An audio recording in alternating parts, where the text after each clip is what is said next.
పునరుద్ధానుడును మన రక్షకుడునైన యేసుక్రీస్తు శ్రేష్టమైన నామమునకు మహిమ కలుగునుగాక.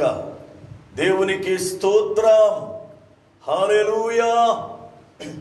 ప్రభువునందు ప్రియులారా, లైవ్ ద్వారా ఈ రాత్రి కాలం వేళ దేవుని వాక్యాన్ని వింటున్న ప్రతి బిడ్డకు living prayer fellowship ministries Kuwait పక్షముగా దేవుని సేవకునిగా నా హృదయపూర్వకమైన వందనాలు. దేవుని మహా ఉచితమైన కృపను బట్టి ఈ లాక్డౌన్ సమయాలలో ప్రతి రాత్రి ఈ రీతిగా దేవుని వాక్యాన్ని వినడానికి ప్రభువు చక్కని కృప మనకు అనుగ్రహించాడు. మీరు కూడా ఎంతో సంసిద్ధతతో చక్కగా మీ సమయాన్ని సిద్ధపరచుకొని ప్రతి రాత్రి ఈ యొక్క లైవ్ ద్వారా దేవుని వాక్యాన్ని వింటున్నందుకు మిమ్ములను బట్టి దేవుని స్తుతిస్తున్నా. అంతేకాకుండా ఎంతో మందికి ఈ వాక్యాన్ని మీరు పంపిస్తూ వారు కూడా బలపడేటట్లు వారిని కూడా ప్రోత్సహిస్తున్నందుకు దేవునికి మహిమ కలుగునుగాక. ప్రియులారా, ఈ యొక్క దినములలో ప్రభువు మనలను ప్రేమించి మనము నశించిపోకుండా, మనము బలహీనులము కాకుండా ఆధ్యాత్మికముగా ఎదిగి ఆయన రాకడ కొరకై సిద్ధపడునట్లు, ఆయన రాకడ కొరకై మనము బలపడునట్లు ప్రభువు క్షేమకరమైనటువంటి చక్కని కృపను అనుగ్రహించి బలపరుస్తూ ఉన్నాడు. అందును బట్టి దేవునికి ఘనత, మహిమ, ప్రభావములు కలుగునుగాక. ప్రియులారా, ఆయా దేశాలలో దేవుని వాక్యాన్ని వింటూ దేవుణ్ణి స్తుతిస్తున్న మీ అందరకు దైవజనునిగా నా మనవి. ప్రియులారా, కడవరి దినములలో ఉన్నాం. లేఖనాలు మీరు వింటూ ఉన్నారు. అయితే ఎంతకు మీరు రక్షింపబడ్డారా? లేక ఇంకా నామకార్థముగానే ఉంటూ రక్షింపబడకుండా వాక్యాన్ని వింటూ కాలయాపన చేస్తూ ఉన్నారా? ఆలోచించండి. మీ కుటుంబము, మీరు రక్షింపబడి దేవుని రాకడ కొరకై ఎదురు చూస్తూ ఆయన రాకడ రాగానే ఎగయు మేఘము వలెను, ఎగిరిపోయే గువ్వల వలెను ఆయన చెంతకు మనము చేరాలి.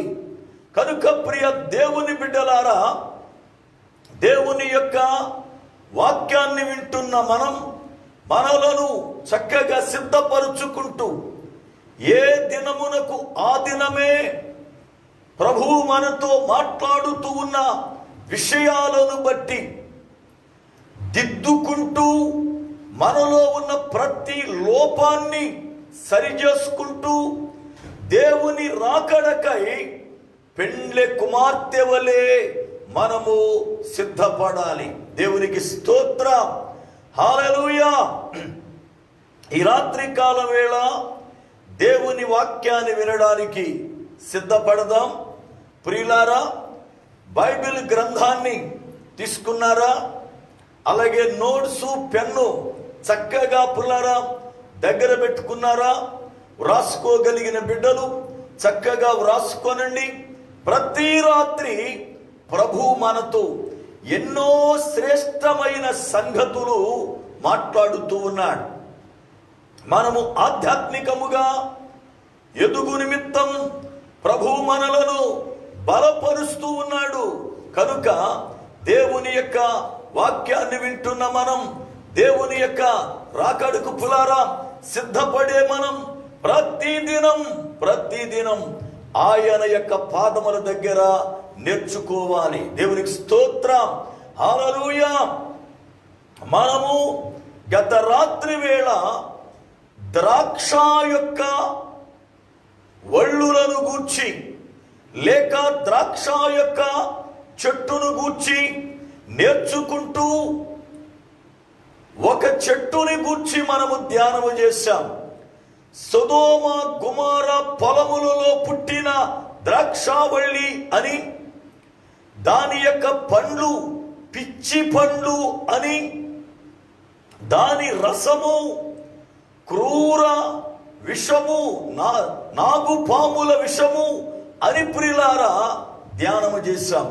ఈ రాత్రి కృప కలిగిన ప్రభువు మనలను ప్రేమించి మిగిలినటువంటి విషయాలను మనతో మాట్లాడునట్లుగా ప్రార్థనా పూర్వకముగా సిద్ధపడదాం. చూడండి, వాక్యాన్ని చదువుకుందాం. న్యాయాధిపతుల గ్రంథము 16వ అధ్యాయము 4వ వచనాన్ని చదువుతున్నా. న్యాయాధిపతుల గ్రంథము 16వ అధ్యాయము 4వ వచనం. పిమ్మట అతడు షోరేకు లోయలోనున్న దెలీలా అను స్త్రీని మోహింపగా. ప్రార్థన చేసుకుందాం. సర్వకృపానిధివగు పరమ తండ్రి, నీ శ్రేష్టమైన ఉన్నతమైన నామమునకై స్తోత్రాలు వందనాలు చెల్లిస్తున్నా. మీ అత్యంతమైన కృపను బట్టి ప్రభువా, మీ దాసునిగా మీకును ప్రజలకు మధ్య నిలబడి ఉన్నా. నన్ను మరుగుపరచండి, మీ వాక్కును ప్రభువా బయలుదేరనీయండి. ప్రజల హృదయాలు తెరవబడి వాక్యము వారిలో ప్రభువా ప్రవేశించి మీ కార్యమును జరిగించున్నట్లుగా కృప చూపుమని ప్రార్థన చేస్తున్నా. వాక్యము వింటూ ఉండగానే బిడ్డల జీవితాలలో బలమైన కార్యములు జరిగించుమని ప్రార్థన చేస్తూ ఉన్నా. వాక్యము వింటూ ఉండగానే వారిలో ప్రభువా ఒక నూతనమైనటువంటి కార్యమును మీరు జరిగించి మహిమ పొందుమని యేసు క్రీస్తు ప్రభువు వారి శ్రేష్టమైన నామమున ప్రార్థిస్తున్నాను పరమ తండ్రి, ఆమేన్. ప్రభువునందు ప్రియులారా, వాక్యము వింటున్న మీ అందరికీ నా హృదయపూర్వకమైన వందన. దేవుని లేఖనములో మనము వాక్యాన్ని చదువుకున్నాం. న్యాయాధిపతుల గ్రంథము 16వ అధ్యాయము 4వ వచనాన్ని చదువుకున్నాం. అక్కడ వ్రాయబడినటువంటి మాటలు చాలా శ్రేష్టమైన సంగతులను మనకి బోధిస్తూ ఉన్నాయి. ఏమని అంటే, సంసోను షోరేకు లోయలోనికి వెళ్ళగా, అనగా సంసోను తన యాత్ర ప్రయాణములో షోరేకు లోయలోనికి వెళ్ళగా అక్కడ దెలీలా అనబడుతున్న స్త్రీ ఉంది అని, ఆ దెలీలాను అతడు మోహించి ఆమె యొద్ద చేరాడు అని నేర్చుకుంటున్నాం. షోరేకు అనగా అర్థం శ్రేష్టమైన ద్రాక్షల లోయ అని అర్థం. షోరేకు అనగా శ్రేష్టమైన ద్రాక్షల లోయ అనగా శ్రేష్టమైన ద్రాక్ష యొక్క తోట కలిగిన స్థలము అది. తోట ఉంటేనే ద్రాక్షావళ్ళు ఉంటాయి, తోట లేకపోతే ద్రాక్షావళి ఉండదు. కనుక శ్రేష్టమైన ద్రాక్ష యొక్క లోయ అది.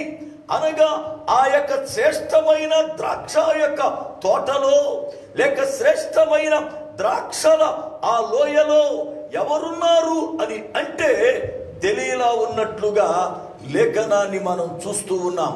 దేవుని యొక్క లేఖనమును బట్టి ద్రాక్ష యొక్క తోటలో ఒక స్త్రీ ఉన్నట్లుగా సంసోను చూశాడు. అయితే ఆ ద్రాక్ష తోట ఎలాంటిది అని అంటే శ్రేష్టమైనది అని పులారా మనం నేర్చుకుంటున్నాం. పరిశుద్ధ గ్రంథమును బట్టి 5 రకములైన ద్రాక్ష యొక్క చెట్లను గూర్చి మనము ధ్యానించాలి అనుకుని రాత్రి వేళ ఒక చెట్టును గూర్చి ధ్యానం చేశాం. ఏమిటి ఆ చెట్టు అనగా సొదొమ గుమొర్ర పొలములలో పూసిన ద్రాక్ష యొక్క ఒళ్ళులు అని, వాటి యొక్క ఫలములు విషము అని, అవి పనికిరానివని, మనుషులను విషపూరితముగా మారుస్తాయని నేర్చుకున్నాం. ఈ రోజున 2వ ద్రాక్షావళిని గురించి మనం నేర్చుకోవాలి.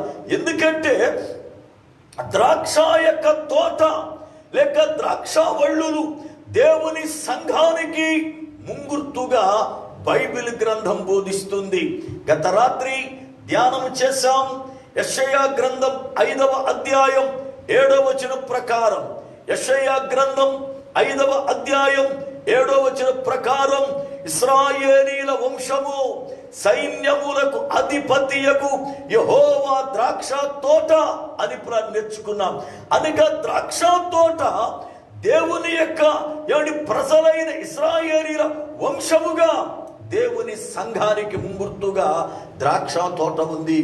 అయితే ఆ ద్రాక్ష తోట శ్రేష్టమైనదిగా ఉండాలి. ఆ ద్రాక్ష తోట మనోహరమైనదిగా ఉండాలి. ఆ ద్రాక్ష తోట అందమైనదిగా ఉండాలి. రాబో దినములలో ఈ ద్రాక్ష తోటను గూర్చి పాటలు పాడతారట. చూడండి వాక్య గ్రంథాన్ని. ద్రాక్ష తోటను గూర్చి పాటలు పాడే రోజు రాబోతుంది అని వాక్య గ్రంథం పులారా మాట్లాడుతుంది. యెషయా గ్రంథము 27వ అధ్యాయము 2వ వచనం. యెషయా గ్రంథము 27వ అధ్యాయము 2వ వచనం. ఆ దినమున మనోహరమగు ఒక ద్రాక్షావనముండును, దాన్ని గూర్చి పాడుడి. ఆ దినమున మనోహరమనగా అందమగు ఒక ద్రాక్షావనం ఉంటుంది, దానిని గూర్చి పాడుడి అంటున్నాడు. అయితే యెషయా గ్రంథం 5వ అధ్యాయం 1వ వచనం మనం చూస్తున్నప్పుడు, నా ప్రియుని గూర్చి పాడెదను వినుడి, నా ప్రియుని గూర్చి పాడెదను వినుడి, అతని ద్రాక్ష తోటను బట్టి నాకిష్టుడైన వాణ్ణి గూర్చి పాడెదను అని పులారా లేఖనము చూస్తున్నాం. అనగా దేన్ని గూర్చి తన ప్రియుని పాడుతుంది, దేనిని గూర్చి తన ప్రియుని గూర్చి పాడుతుందంటే తనకున్న ద్రాక్ష తోటను బట్టి, తనకిష్టుడైన వారిని గూర్చి పాడుతుందట. అనగా ఆయనకు చక్కని ద్రాక్ష తోట ఉంది. ఆ ద్రాక్ష తోటను బట్టి ఆమె ఆయనను కీర్తిస్తూ ఉంది, ఆమె ఆయనను ఘనపరుస్తూ ఉంది, ఆయనను గూర్చి ఆమె పాటలు పాడుతూ ఉంది. ఆమె ఆయనను గూర్చి పాటలు పాడడానికి గల కారణం, ఆమె ఆయనను గూర్చి మహిమ చెల్లించడానికి గల కారణం ఆయనకు ఉన్న మనోహరమైన ద్రాక్షల తోటే కారణం. దేవునికి స్తోత్రం. అనగా ఆయనకున్న అందమైన సంఘమే కారణం. ఆ సంఘము ఉండుటను బట్టి, ఆ సంఘమును బట్టి దేవుని నామమును ఘనపరుస్తున్నాను అని లేఖనములు పులారా మనము చూస్తూ ఉన్నాం. అయితే 2వ ద్రాక్ష యొక్క వల్లి లేక 2వ ద్రాక్ష చెట్టు పులార ఎలాంటిది అంటే కాపు కాసిన ద్రాక్ష చెట్టు. జాగ్రత్తగా నా మాటలు వినాలి. ఒకసారి చాలా కాలం క్రితం, బహుశా 97లోనో 98లోనో జరిగిన సంఘటన. రాజమండ్రిలో లూథరన్ చర్చి గ్రౌండ్లో సభలు పెట్టాం. సభలు పెట్టినప్పుడు రాజమండ్రిలో కొంతమంది సావాస బిడ్డలు ఉండేవారు. అయితే సభలు పెట్టినప్పుడు దానిలో అప్పట్లో క్రొత్తగా రాసిన పాటను పాడాను. ఆ పాటలో 2వ శరణములో ద్రాక్ష చెట్టు పూత పట్టి ఉన్నవి అన్నటువంటి చరణాన్ని వ్రాశాను నేను. పావుర స్వరము అనేటువంటి ఆ పాటలో 2వ శరణములో ఆ చరణాన్ని రాశాను నేను. ద్రాక్ష చెట్టు పూత బట్టి ఉన్నది, అంజూరపు పండ్లు పక్వమగుచున్నవి అని నేను పాట పాడాను, వాక్యం బోధించాను, అంత అయిపోయింది. ఒక ఆయన ఆఖరిలో వచ్చి నన్ను అడిగాడు, పాస్టర్ గారు మీరు పాడిన పాటలో తప్పు ఉందండి అన్నాడు. నాకు అర్థం కాల.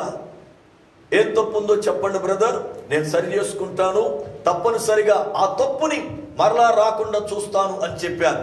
నాకున్న ఏకైక అలవాటు ఏంటంటే నేను బోధించిందే కరెక్టు అని ఎప్పుడు వితండవాదం ఆడను, నేను చెప్పిందే సత్యం అని వితండవాదం ఆడను.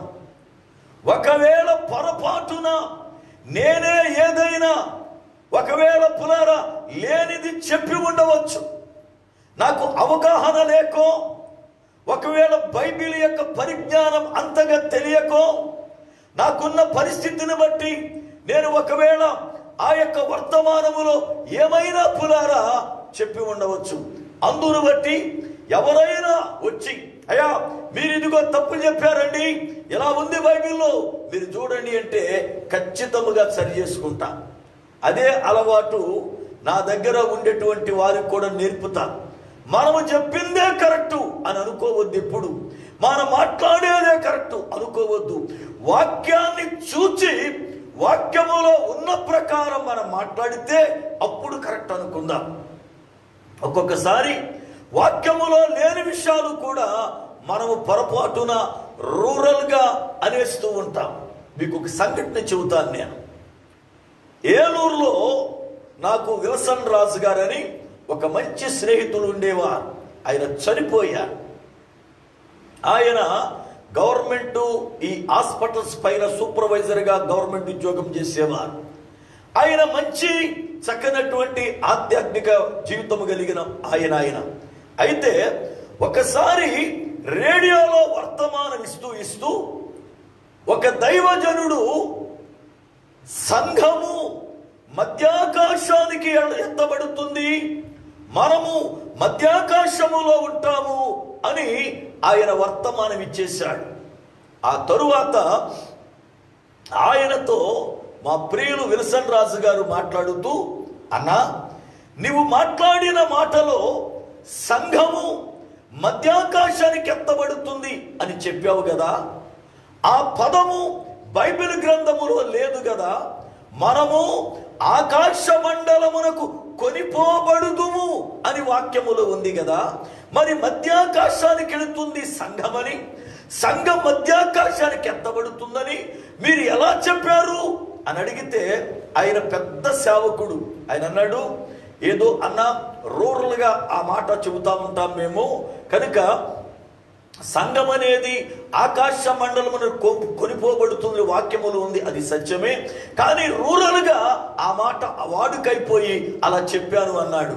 వెంటనే ఈయన అన్నాడు, అన్నా మీరు గొప్ప దైవజనులు కదా, మీ వర్తమానాన్ని రేడియో ద్వారా అనేక ప్రాంతాల ప్రజలు అంటున్నారు కదా, మరి మీరు ఇలాగ లేనిది చెప్పకూడదు కదా, ఒక పని చేయండి, రేపు వర్తమానం ఇచ్చేటప్పుడు నేను ఈ పదాన్ని ఎలాగున పొరపాటున వాడాను, శ్రోతలు మన్నించండి అని రేడియోలో చెప్పన్నా అన్నాడు.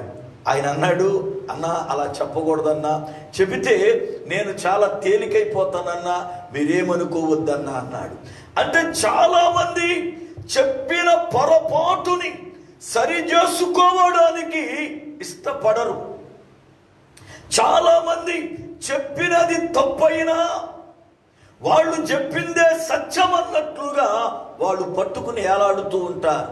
అయితే దైవజనుడిగా నేను చెబుతాను ఒక మాట, ఒక్కొక్కసారి మన వాక్యాన్ని బోధిస్తున్నప్పుడు మనం సరిగ్గా వాక్యాన్ని చదవకోకుండా ఏదో ఉన్న ఆలోచన బట్టో, లేకపోతే ఒక దైవజనుడు చెప్పాడని విన్నది మనసులో ఉండో, లేకపోతే చిన్నప్పటి నుంచి ఆ పదము అలాగే వినేయడం వల్లనో అదే మనం పలుకుతాము. కానీ ఒక్కొక్కసారి వాక్యములో పలికిన రీతిగా ఉండకపోవచ్చు. అందుకనే సరి చేసుకోవడానికి ఎక్కువ ఇష్టపడాలి. చాలా మంది సరి చేసుకోవడానికి ఇష్టపడరు, సర్దుకోవడానికి ఇష్టపడతారు. అతడు సమర్థించుకోవడానికి ఇష్టపడతాడు. అతను చేసింది తప్పే, అతను పలికింది తప్పే, అయినా సమర్థించుకుంటా ఉంటారు చాలా మంది. సమర్థించుకోవడం బుద్ధిహీనుల లక్షణం. సమర్థించుకోకూడదు. దేవుని పిల్లలు ఏదైనా పొరపాటు చేస్తే దైవజనుడు గాని లేక విశ్వాసులే గాని, అయ్యా ఇదిగో మీరు ఇలా చెప్పారండి, ఇలా ఉంది, మీరు ఇలా పాడారండి, ఇదిగో అలా కాదు కదా అని ఎవరైనా చెబితే మనం వెంటనే పులారా అలా కాదండి, ఇలా అనుకున్నాను నేను, లేకపోతే అలా అనుకున్నాను కానీ ఎందుకో దాన్ని చెప్పలేకపోయానని పనికి మాలిన సాకులు చెప్పకూడదు. నిజమే బ్రదర్, పొరపాటున మాట్లాడాను, పొరపాటును పాడాను, గమనించలే, రెండోసారి ఆ పొరపాటు చేయను, లేకపోతే ఈసారి చెప్పేటప్పుడు ఈ మాట చెప్పి నేను కంటిన్యూ చేస్తా అని చెప్పాలి. కానీ చాలా మంది తమ తప్పులను వాళ్ళు సమర్థించుకుంటారు కానీ సరి చేసుకోరు. అయితే అప్పటిదాకా వాక్యం చెప్పాను, ఆయన వచ్చాడు నాతో మాట్లాడు అన్నాడు, మీరు పాడిన పాటలో తప్పు ఉందండి అన్నాడు. ఏంటి ఆ తప్పు? నాకు అర్థం కాల. పాట చక్కగా బాగానే వ్రాసాను, వ్రాసిన పాటను చక్కగా 2-3 సార్లు నేను పరిశీలించుకుని అప్పుడు దాని పులార పాడతాను. పావుర స్వరము అనేటువంటి ఆ పాటలో 2వ శరణం కాడికి వచ్చానికి ద్రాక్ష చెట్లు పూత పట్టి ఉన్నవి అని అంటే ఆయన అన్నాడు, ద్రాక్షను చెట్టు అనకూడదు, ద్రాక్షావళి అనాలి. మీరు చెట్టు అని వాడారేంటి పదం?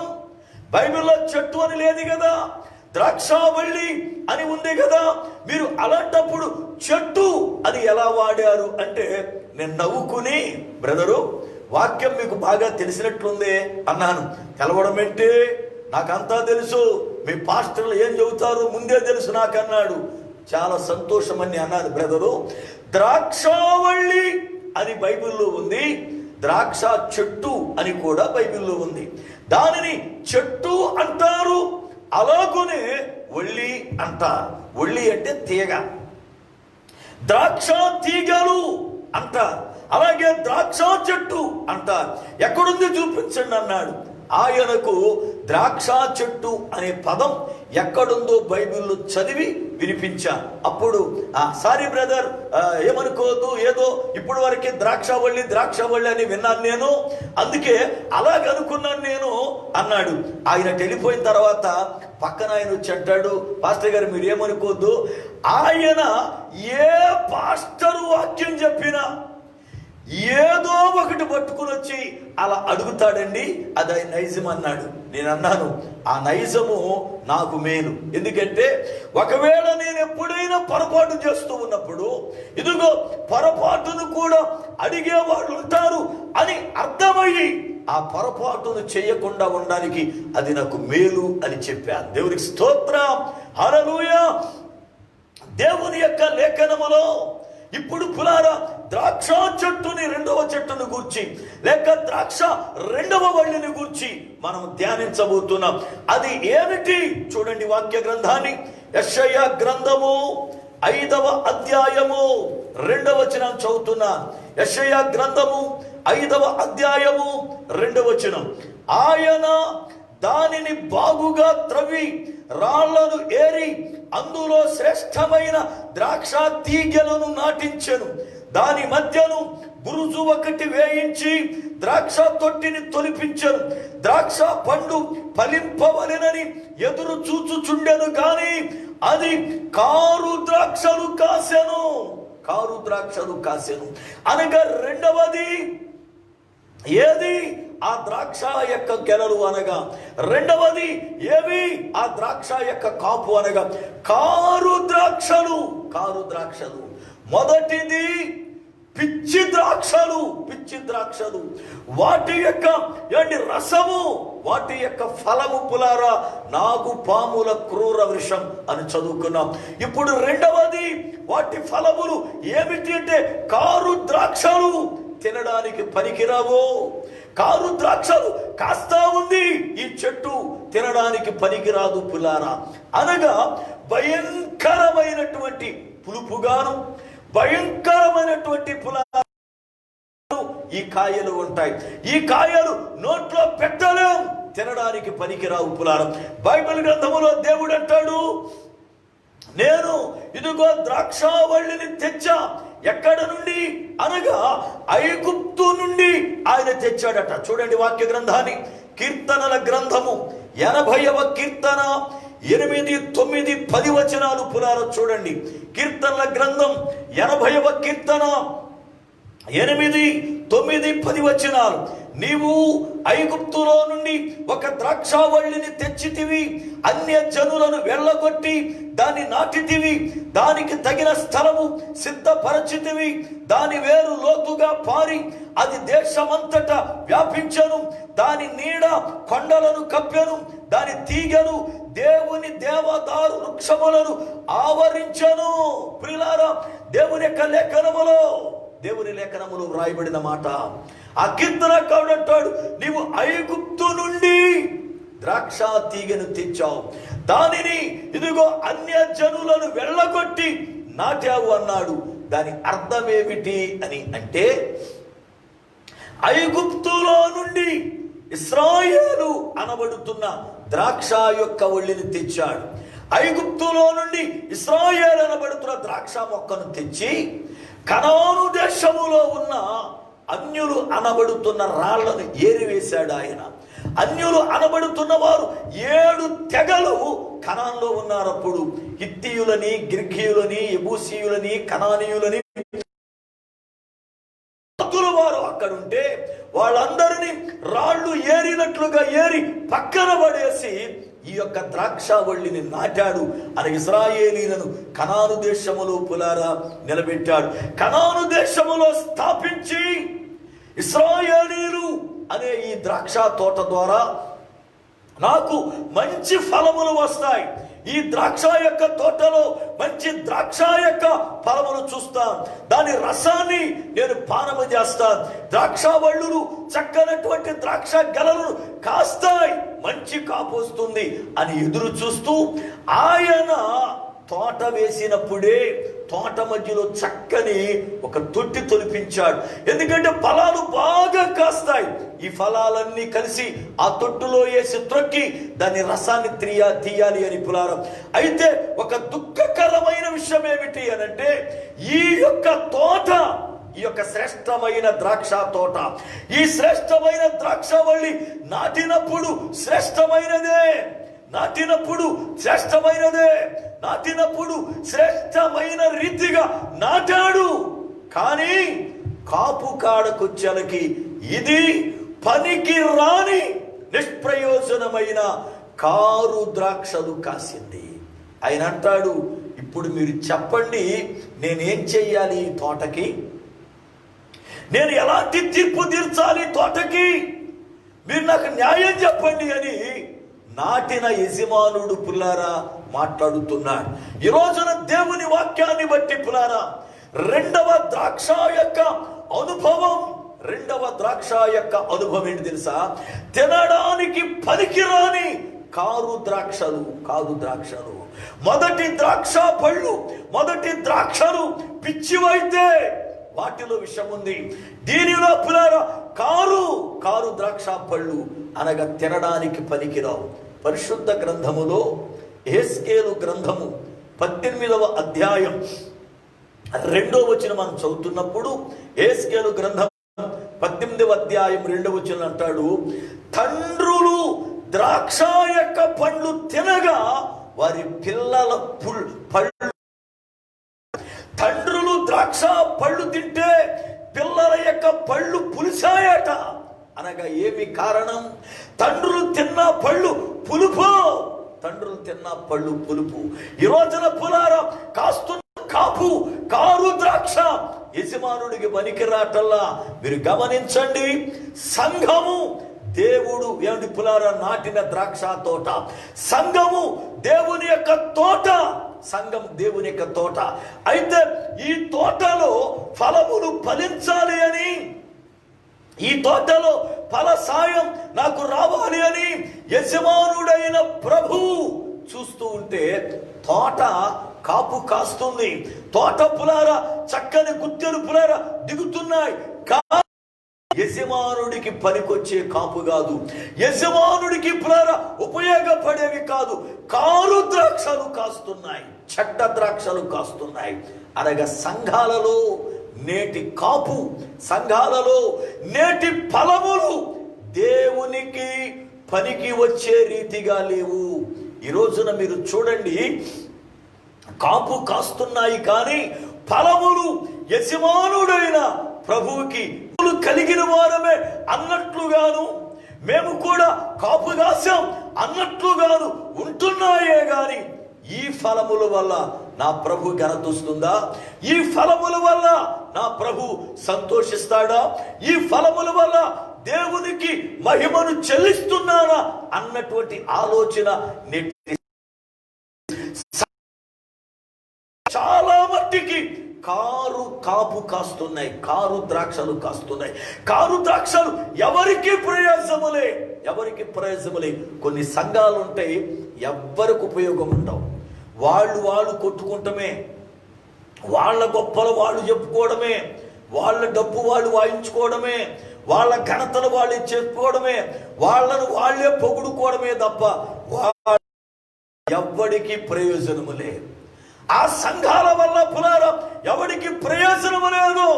పొరపాటున ఒకవేళ అది సంఘము కదా అని లోపలికి వెళితే, అది సంఘము కదా అని పులారా దానిలో ప్రవేశిస్తే, ఆ సంఘములో కారు ద్రాక్షల కాపే నోట్లో పెట్టుకుంటే పులిపే గాని ఉపయోగం లేనట్లుగా సంఘాల్లోకి వెళితే సంఘాల్లో ఉన్న భ్రష్టత్వం వీళ్ళకి అంటడమే తప్ప వీళ్ళకున్న భ్రష్టత్వము పోయి. మత్తయి సువార్త 12వ అధ్యాయములో ఈయన చక్కని ఉపమానం చెప్పాడు.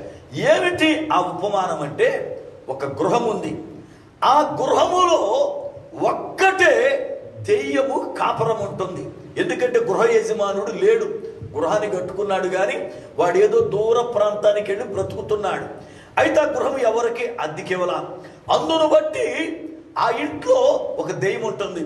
పైగా ఎలాంటి దెయ్యము అంటే మంచి దెయ్యం. దెయ్యాల్లో కూడా మంచి ఉన్నాయి, చెడ్డవి ఉన్నాయి అని బైబిల్ చెబుతుంది. దెయ్యాల్లో కూడా మంచి ఉన్నాయి, చెడ్డవి ఉన్నాయి. అయితే ఆ ఇంట్లో ఉన్న దెయ్యము మంచి దెయ్యం. ఇంటి యజమానుడు వచ్చినప్పుడు దాన్ని చూశాడు. దాన్ని చూసి, నా ఇంట్లో నువ్వు కాపురం ఉన్నావేంటి, నేనే ఉంటాను, నువ్వు పొమ్మని వెళ్ళగొడితే ఏమి గొడవ పెట్టుకోకుండా, ఎదురు చెప్పకోకుండా, తిరగబడకోకుండా అది వెళ్ళిపోయింది. ఎందుకు? అది మంచి దెయ్యం గనక.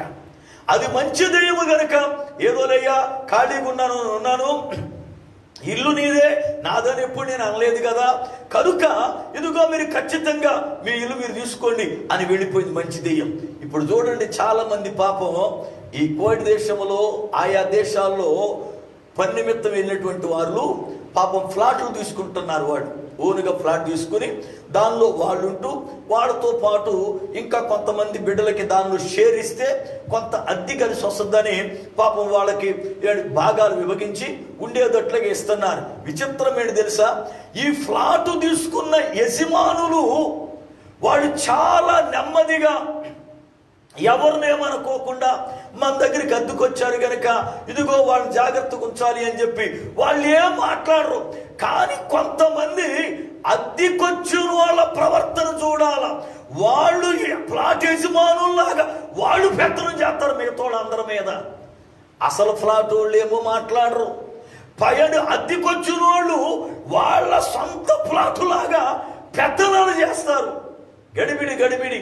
ఒకవేళ అమ్మా మీతో మాకు పొత్తు కుదరదు, ఇలాగైతే కుదరదు, ఇదిగో మా ఫ్లాట్ ఖాళీ చేయండి అని బహుశా ఆ ఫ్లాట్ యజమానురాలు అని చెప్పాడా? మంచి దయ్యములాగా ఈ వ్యక్తి అలరు. ఎడతా మొత్తం గందరగోళం చేసుకుంటూ పోద్ది బయటికి. మొత్తం గందరగోళమే. మంచి దెయ్యానికి వీళ్ళకి ఎంత తేడా ఉందో చూడండి. వాళ్ళ ఆలోచించండి. ఈ దెయ్యము ఏమి గొడవ పెట్టుకోలా, వెళ్ళిపోయింది.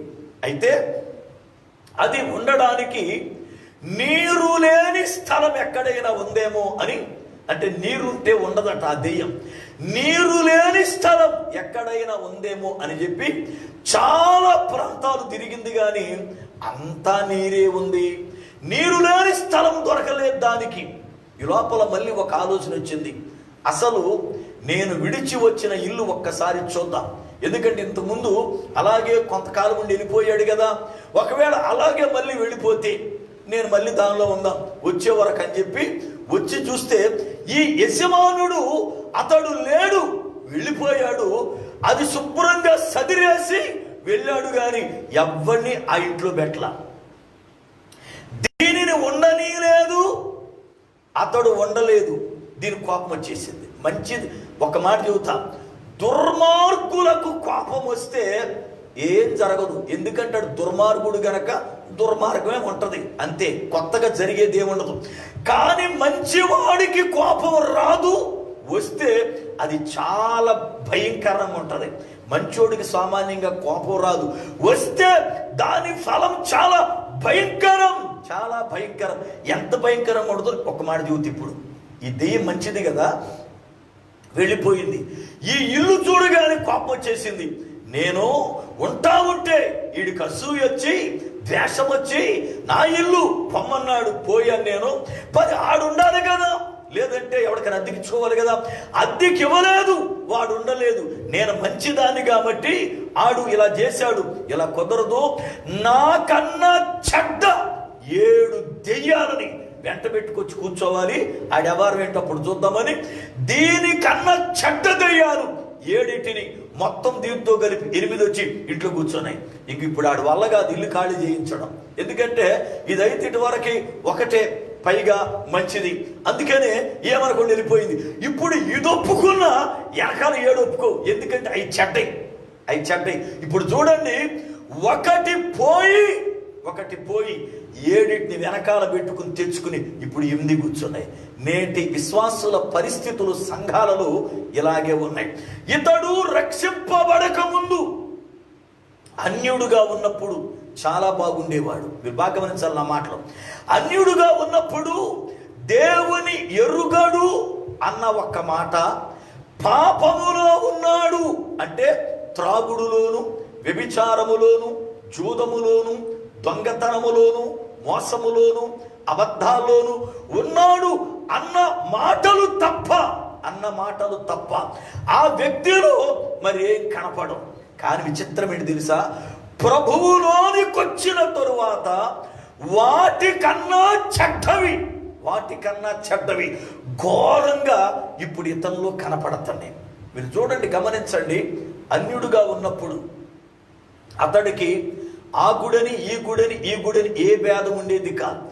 ఆ స్థలంలో గుడికి వెళ్ళేవాడు, ఈ స్థలంలో గుడికి వెళ్ళేవాడు, ఆ దేవుడికి దండం పెట్టేవాడు, ఈ దేవుడికి దండం పెట్టేవాడు, ఈ దేవతకి దండం పెట్టేవాడు. ఏమండి, అందరూ ఒకటే అని ఆరాధన చేసుకునేవాడు. గుడుల భేదం లేదు, పండగల భేదం లేదు. పులారా అతనికి ఏ భేదం లేకుండా ఏ దేవుడు కనపడిన దండం పెట్టేవాడు. ఇప్పుడు వీడు క్రైస్తవుడైన తర్వాత మీరు చూడండి, వీడి సంఘము తప్ప పక్కన సంఘములోకి వెళ్ళడు, పక్కన సంఘములో వాక్యం వినడు, పక్కన పాస్టర్ గారిని ప్రేమించడు, పక్కన సేవకుడి వాక్యం వీళ్ళకి నచ్చదు, పక్కన వారితో మాట్లాడరు. వాళ్ళు పులార కనబడితే అపవిత్రం అన్నట్లుగా వందనాలు చెప్పరు. అంటే వీడికి ఏం పట్టింది? ఇప్పుడు ఏం పట్టింది చెప్పనా? మేమే పరిశుద్ధులం, మా సంఘమే పరిశుద్ధుల సంఘం, మేమే కరెక్టు అనే భయంకరమైన చెడ్డ దురాత్మ పట్టింది. నేటి దినాల్లో ప్రభువులో ఉన్నాం అనుకుంటున్నాం, కానీ మనము ప్రభువులోకి రాకముందు ఉన్న స్థితే పిల్లారా బాగుండేది. ఎందుకో తెలుసా? అప్పుడు అసూయలు ఉండే కాదు, అప్పుడు ద్వేషాలు లేవు, అప్పుడు నేనే పరిశుద్ధుడన్న గొడవ లేదు, అంతా నాకే తెలుసు అన్న గొడవ లేదు, అప్పుడు పులారా ఏ విమర్శలు లేవు. కానీ ప్రభులోకి వచ్చిన తర్వాత అసూయలు మనకే. పక్క సంఘముడు మీటింగ్ పెడితే నచ్చదు, పక్క సంఘనుడు బాగుపడితే నచ్చదు, పక్కన వాడు చక్కని పాట పాడితే నచ్చదు, ఎదట వారిని చూస్తే అసూయ. అంతేకాదు హెచ్చించుకోవడం, పెత్తనాల కొరకు సంఘాల్లో కొట్టుకోవడం. అంతకుముందు పెత్తనాల గొడవ ఉండేది కాదు. గుడిలోకి వెళ్ళామా ఏమంటే దండం పెట్టుకొచ్చేవాళ్ళు. మీరు చూడండి, హైందవ బిడ్డల్లో గుడికి వెళ్ళి ఏదో కమిటీ ఉంటుంది, ఆ కమిటీ ప్రకారం వాళ్ళు నడుస్తారంతే. అంతేగాని ఇదిగో ఇన్ని సంవత్సరం బట్టి గుళ్ళోకి వస్తున్నా, నాకు ఒక్కసారైనా పెద్ద పోస్ట్ ఇవ్వలేదు, ఇదిగో ఇన్ని సంవత్సరం గుళ్ళోకి వస్తున్నా, ఒక్కసారైనా కమిటీ నన్ను పెట్టలేదు, ఏ ఒక్కడు అడగడు. కానీ మన సంఘాల్లోకి రండి, ఒక సంఘంలోకి రండి, 4 సంవత్సరాలు వస్తే, నేను 4 సంవత్సరాలు వస్తున్నానయ్యా, ఆ పాస్టర్ గారు ఇప్పుడు చూసినా ఆడిని పెద్దని చేస్తాడు, ఈయన పెద్దని చేస్తాడు, ఆడిని స్టేజ్ ఎక్కిస్తాడు, ఈయన స్టేజ్ ఎక్కిస్తాడు అని ఏడుతాడే తప్ప, నేను సంఘములోకి వచ్చింది దేవుని కొరకు, దేవుని కొరకు, దేవుని వాక్యమునిట కొరకు, నాకెందుకయ్యా ఈ పదవులు, ఆరాధించుకుని వెళ్ళిపోతాను అనే తత్వం రాదు. అంటే ఇప్పుడు యేసు ప్రభులోకి వచ్చినాక నాశనం అయ్యాడా, బాగుపడ్డా? చాలా మంది జీవితాలు యేసులోనికి వస్తే బాగుపడాలి, కానీ సంఘములోకి వచ్చిన తర్వాత సంఘములో కారు ద్రాక్షాలు కాస్తూ దేవునికి ప్రయోజనము లేని ఫలములు ఫలిస్తున్న సంఘాలు నేడు భూమి మీద ఉన్నాయి. పిల్లారా, సోదరుడా, నీ కాపు దేవునికి ప్రయోజనమైన కాపేనా? నీ యొక్క పండు దేవునికి ఇష్టమైన పళ్ళుగా ఉన్నాయా, లేక నీ కారు కాపేమో ఆలోచించండి. రెండవది, కారు ద్రాక్షలు కాసే తోట. చెబుతున్నాను, 3వ ద్రాక్ష చెట్టు ఏది అంటే వెర్రి ద్రాక్ష చెట్టు.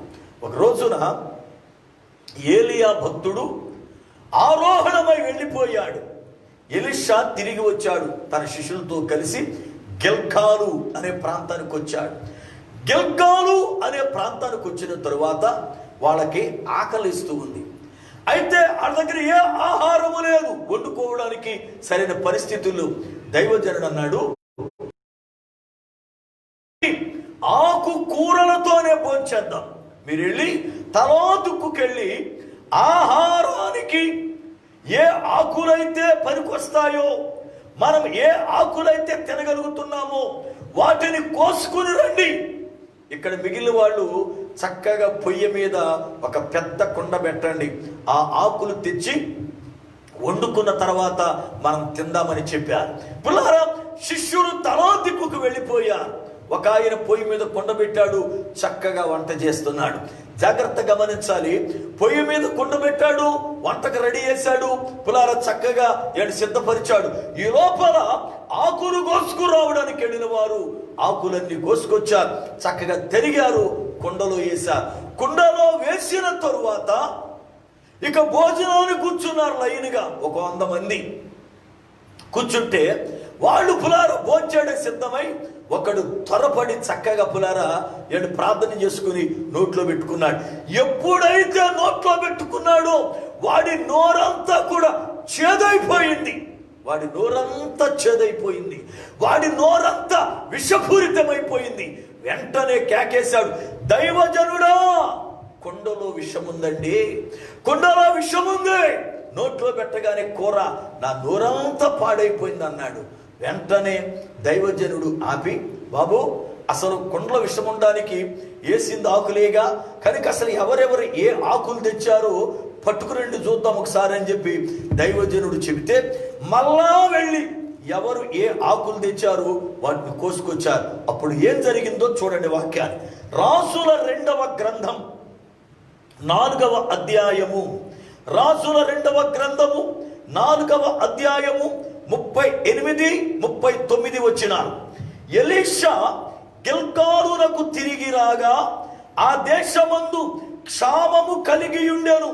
ప్రవక్తల శిష్యులు అతని సమక్షమునందు కూర్చుండి ఉండగా అతడు తన పనివానిని పిలిచి పెద్ద కుండ పొయ్య మీద పెట్టి ప్రవక్తల శిష్యులకు కూర వంట చేయుమని సెలవిచ్చెను.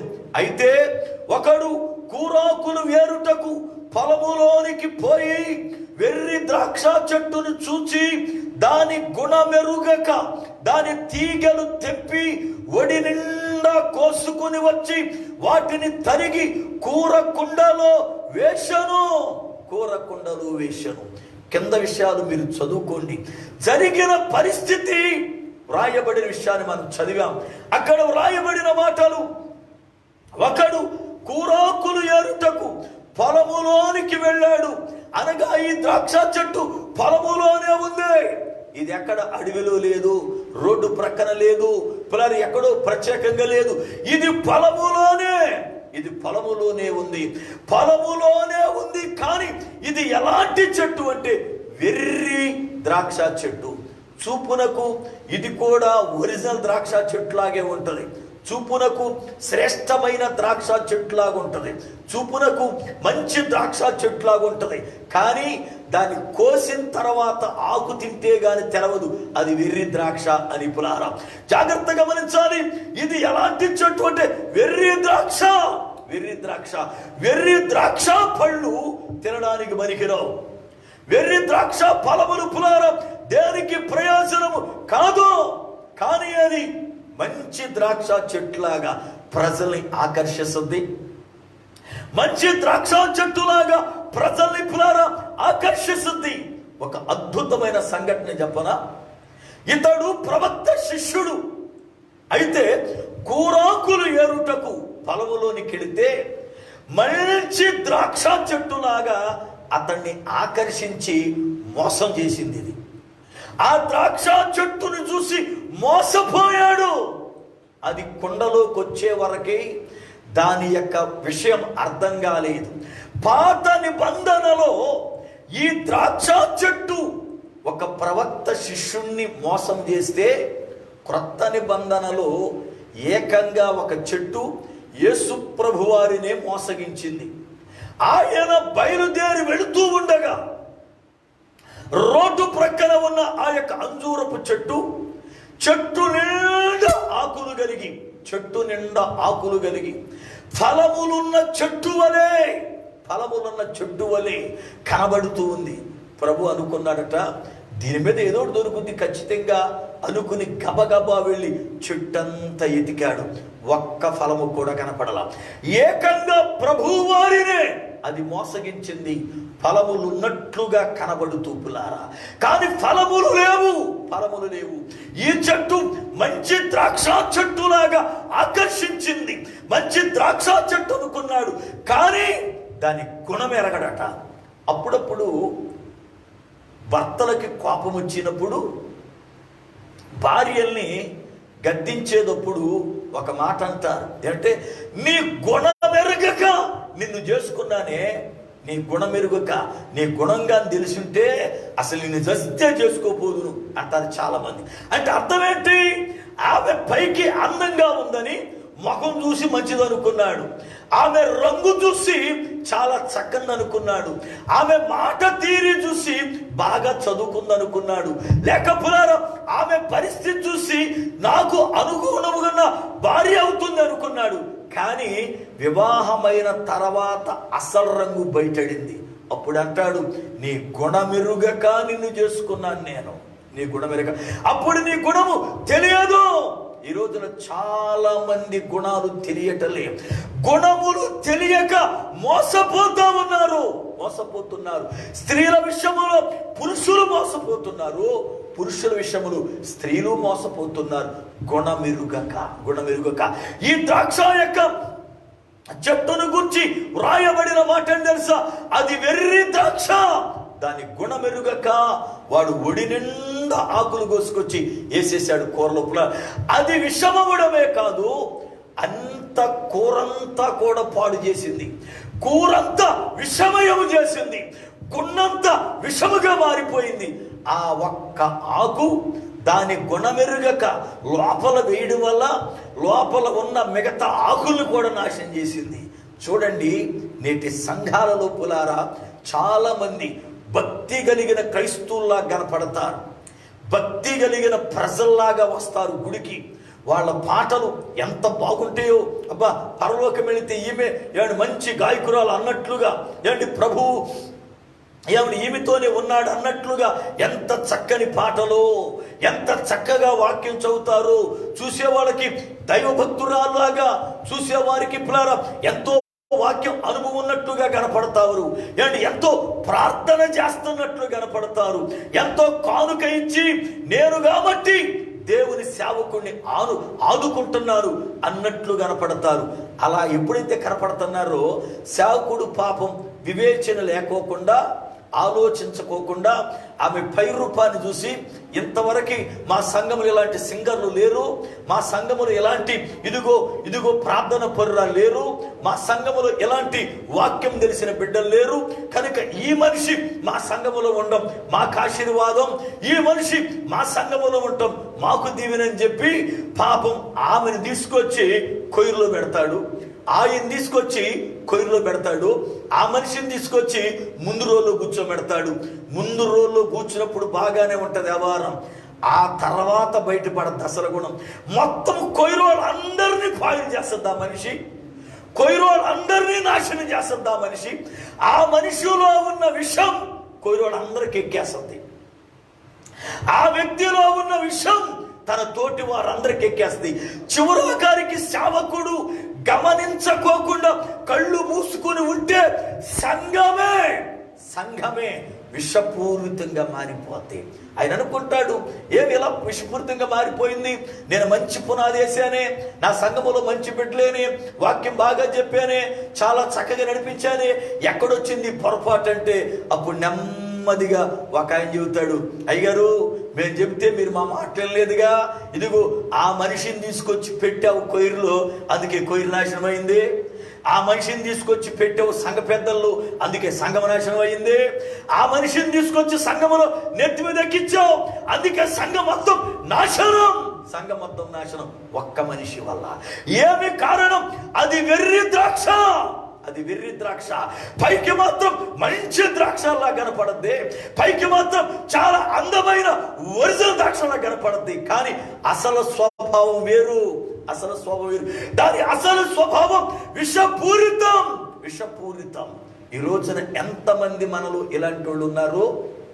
దైవజనుడు నీ రూపాన్ని చూసి, నీ పైన విషయాలు చూసి, నిన్ను పులార మంచి విశ్వాసం అనుకుని సంఘములో ఏదో పులార ప్రయోజనకరంగా ఉంటామని నిన్ను సంఘములో జారనిస్తే, సంఘములోకి రానిస్తే, అప్పటి వరకు ఎంతో ఆధ్యాత్మిక ఉన్న సంఘాన్ని, అప్పటి వరకు ఎంతో పులార శ్రేష్టముగా ఉన్న సంఘాన్ని, అప్పటి వరకు ఎంతో చక్కగా పులార ఫలభరితంగా ఉన్న సంఘాన్ని నీ రాకతో, నీ గుణముతో మొత్తం సంఘాన్ని నాశనం చేస్తున్నావు కదా.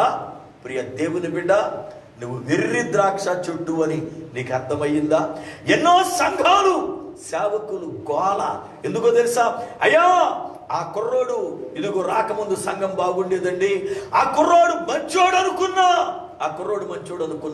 చక్కని పాటలు పాడుతున్నాడు అనుకున్నా, వాక్యం బాగా తెలుసు అనుకున్నా, నేను లేనప్పుడు అప్పుడప్పుడు సంఘములో వాక్యం చెబుతూ ఉంటే పర్వాలేదులే పోని అనుకున్నా, కానీ ఆ కుర్రాడు ఇదిగో నాకు వ్యతిరేకంగా సంఘం తయారు చేసి సంఘమును చీల్చాడండి, నా పక్కనే మళ్ళీ సంఘం పెట్టాడండి.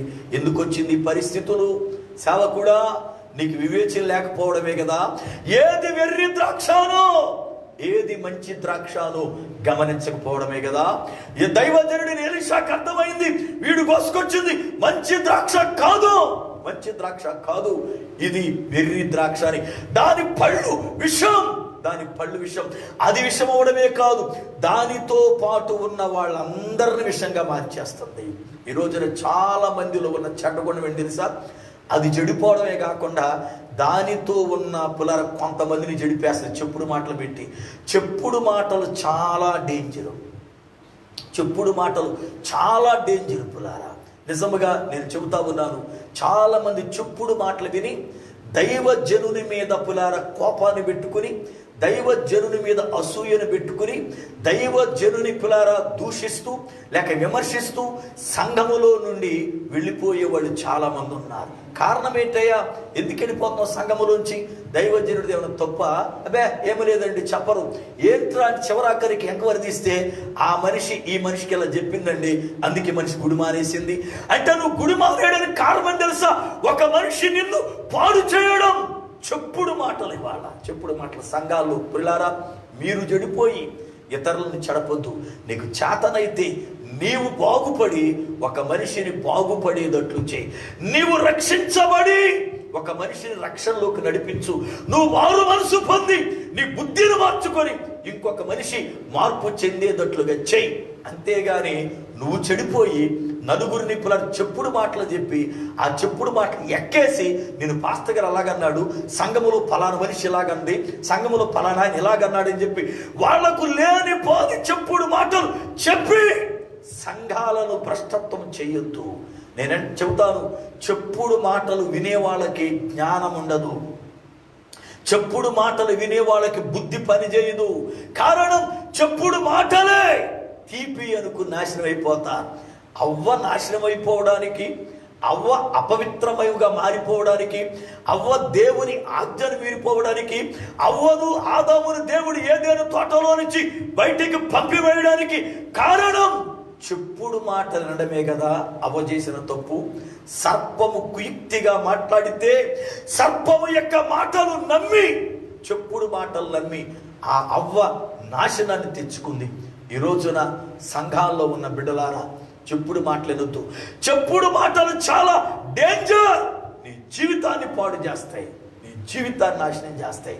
చాలా మంది సంఘాలు ఇలాంటి వెర్రి ద్రాక్షాలు ఉన్నారు, ఇలాంటి పనికిరాని కాపు కాసే వాళ్ళు ఉన్నారు. వారు విషమై సంఘములో ఉన్న వాళ్ళందరినీ విషపూరితముగా మార్చేస్తారు. వాళ్ళు విషమై వాళ్ళల్లో ఉన్న విషాన్ని సంఘానంతటికి సంక్రమణ చేసి సంఘమంతా పాడు చేస్తారు. దైవజనులారా, ఇలాంటి విశ్వాసులను ఏమంటే విషయములు కనిపెట్టండి. ఇలాంటి విశ్వాసులను జాగ్రత్తగా వివేచించండి, లేకపోతే సంఘాలు పాడైపోయే ప్రమాదం ఉంది. మూడవది, ఎలాంటి ద్రాక్ష చెట్టు అనగా వెర్రి ద్రాక్ష చెట్టు. దాని గుణం ఎరగా ఫస్ట్ దాని గుణం కనపడదు.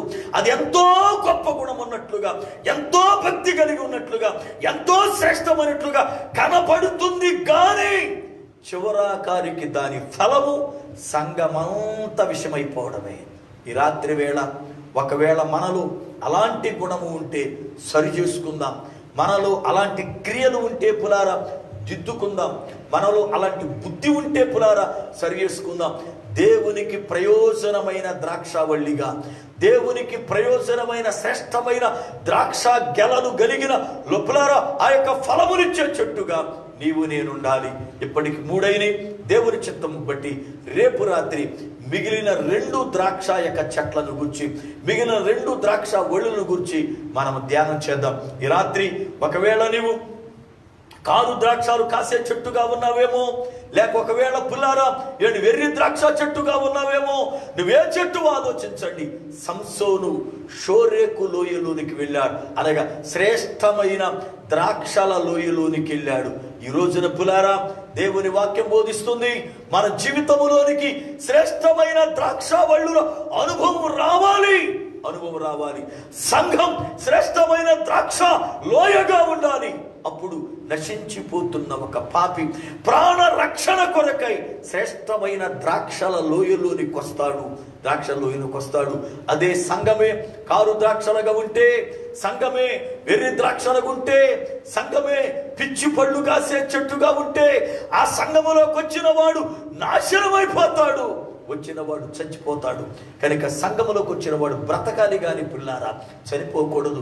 ఆ రీతిగా మన సంఘం శ్రేష్టమైన ద్రాక్షావళ్ళులు కలిగిన సంఘముగా ప్రభువు దీవించునుగాక. ఆమేన్. ప్రార్థన. సర్వకృపానిధివగు పరమ తండ్రి, నీ పాదములకై వందనాలు స్తోత్రాలు చెల్లిస్తున్నా. మీ అత్యంతమైన కృపను బట్టి ఈ రాత్రి కాలవేళ ప్రభువా నీ లేఖనములలో నుండి మాతో మీరు మాట్లాడిన ప్రతి జీవము కలిగిన మాట కొరకై స్తోత్రాలు చెల్లిస్తున్నా. పరమ ప్రభువా, విత్తబడిన వాక్యం నీరు గట్టి ఫలింపు దయచేయి నాయనా. వాక్యం విన్న ప్రతి బిడ్డను బలపరచండి. మాలో ఉన్న ప్రతి హేయతను సరి చేసుకోవడానికి సాయం చేయండి. మాలో ఉన్న ప్రతి అపవిత్రతను ప్రభువా కడిగి పరిశుద్ధ పరచండి నాయన. ఈ రాత్రి వేళ వాక్యమైన ప్రతి బిడ్డను దర్శించండి. వరకున్న ఇరుకులు గాని, వరకున్న ఇబ్బందులు గాని, వరకున్న తండ్రి దురాత్మ బంధకాలు గాని, వరకున్న బలహీనతలు గాని యేసు క్రీస్తు నామములో దూరపరచండి. వారి కుటుంబాలలో నెమ్మదిని, శాంతిని, సమాధానమును దయచేయండి. వాక్యం బయలువెడలుచుండగా నాయన ప్రతి దినం బిడ్డలు తమను సరి చేసుకుంటూ విరాకడ కొరకై పెండ్లి కుమార్తె వలె సిద్ధపడే గొప్ప కృప అనుగ్రహించుమని యేసు ప్రభువారి శ్రేష్టమైన నామమున ప్రార్థిస్తున్నాను పరమ తండ్రి. ఆమేన్. మన పరమ తండ్రి అయిన దేవుని ప్రేమ, ఆయన కుమారుడైన యేసుక్రీస్తు వారి కృప, పరిశుద్ధాత్మ దేవుని యొక్క అన్యోన్య సహవాసము, ఆయన సన్నిధి మనకును సకల పరిశుద్ధులకును సదాకాలము తోడయుండి నడిపించునుగాక. ఆమేన్. ఆమేన్. ప్రియులారా, ఈ రాత్రి కాలం వేళ దేవుని యొక్క మహాకృపను బట్టి, ప్రభు మనతో మాట్లాడినటువంటి విషయాలను బట్టి మనల్ని మనం ఎంతగానో సరి చేసుకోవలసిన వారమై ఉన్నాం. మనము ఎలాంటి కాపు కలిగి ఉన్నామో, ఎలాంటి ద్రాక్షావళ్ళులుగా మనం బ్రతుకుతున్నామో మనం ఎరుగుదుము. కనుక ప్రభు మహాకృప, ఆయన స్వారూప్యములోనికి మనల్ని మార్చుకోవడానికై ప్రభు ప్రతిదిన మనతో మాట్లాడుతున్నాడు. అందును బట్టి దేవునికి మహిమ కలుగునుగాక. మరలా తిరిగి రేపు రాత్రి సకాలములో దేవుని పాదాల యొద్ద కూడుకోవడానికై సిద్ధపడదాం. ప్రభువు ఆ మాటలు మనకు అందిస్తుండగా బలపడదాం. ఉదయకాలము వేళ ఇంతకుముందు వాట్సాప్ ద్వారా వాక్యాన్ని అందించేవారం. అయితే మన యొక్క మినిస్ట్రీకి యాప్ని పులారా సిద్ధపరిచాం గనక మీరు ఇంకా యాప్ను డౌన్లోడ్ చేసుకోకపోతే ప్లే స్టోర్లో నుండి LPF అనబడుతున్నటువంటి యాప్ను డౌన్లోడ్ చేసుకోండి. ప్రతి ఉదయం చక్కగా పులారా దానిలో ఒక 20 నిమిషాలు చక్కని వర్తమానాన్ని దేవుడిస్తూ ఉన్నాడు. అంతేకాదు మన కార్యక్రమముల పాంప్లెట్స్ కానీ లేక పులారా ఈ యొక్క వీడియో 7 వర్తమానాలు కానీ దానిలో కూడా మీకు దొరుకుతాయి. ఒకవేళ మీ ఫోనుల్లో, కొంతమంది ఫోనుల్లో పులారా యాప్ డౌన్లోడ్ కాని పరిస్థితులు ఉన్నాయి. అలాంటి వారు ఉంటే నాకు తప్పనిసరిగా పులారా చెప్పండి. దాన్ని తప్పనిసరిగా వాట్సాప్ ద్వారానే మీకు పంపిస్తాను. కనుక ప్రతి వారు ఎవరికి వారి యాప్ను డౌన్లోడ్ చేసుకుని దేవుని వాక్యం వినాలని ప్రభు పేరట మనం చేస్తున్నాను. దేవుడు మీ ప్రార్థనను బట్టి దైవజనునిగా నన్ను బలపరిచి ఈ పరిచర్య కొరకై వాడుకుంటున్నాడు. అందుకొరకై మీ అందరికీ నా హృదయపూర్వకమైన వందన. ప్రభు మిమ్ములను దీవించునుగాక. ఆమేన్. ఆమేన్.